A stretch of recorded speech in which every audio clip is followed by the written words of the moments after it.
fear and loathing of communist China haunted America for a generation.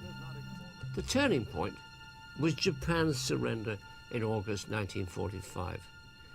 The United States wanted the two dramatically different Chinese armies that had fought the Japanese to form a coalition and so avert a civil war.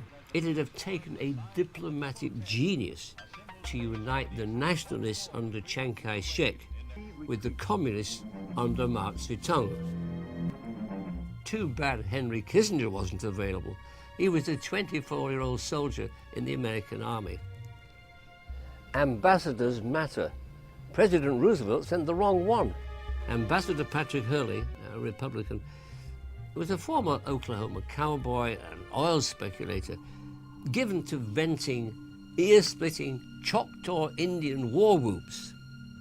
He was a brave soldier, but he knew nothing about China, and he misread both Chiang, whom he admired, and Mao, whom he disliked intensely. Privately, he called Mao Moose Dong. Mao's name for Hurley was Clown. Khrushchev said Mao Zedong was a master of concealing his true thoughts and intentions. Just look at those eyes. Mao's People's Liberation Army triumphed in September 1949. And 1/4 of the world's population is brought under communist control. Who lost China?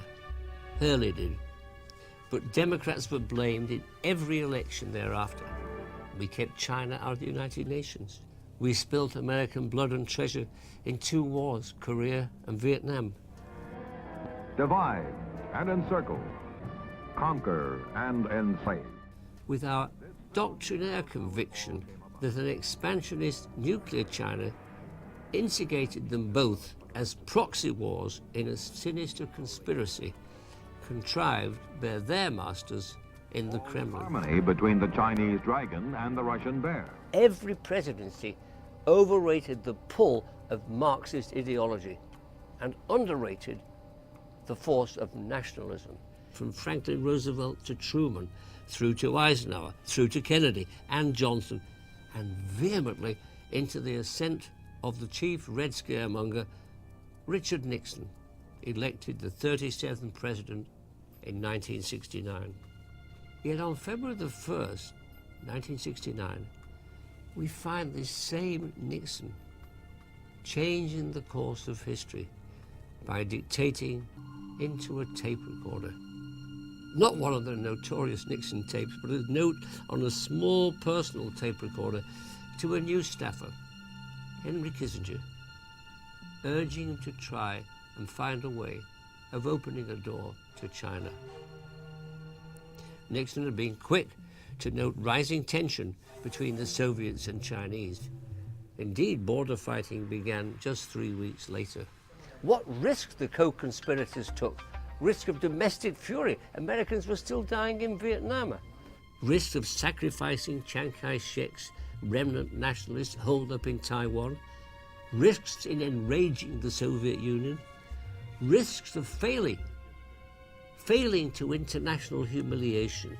When a disguised Kissinger went off on his secret trip to Beijing via Pakistan in July 1971, he was meeting a negotiator as subtle as he was in Premier Chu En-lai.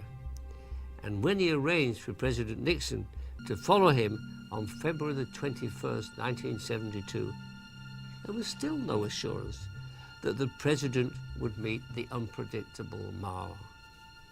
But meet they did. It was a brilliant coup that transformed the structure of international politics.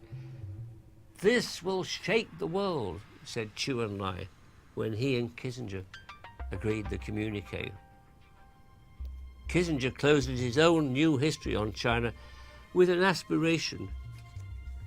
What a culmination if 40 years later the United States and China could merge their efforts not to shake the world, but to build it.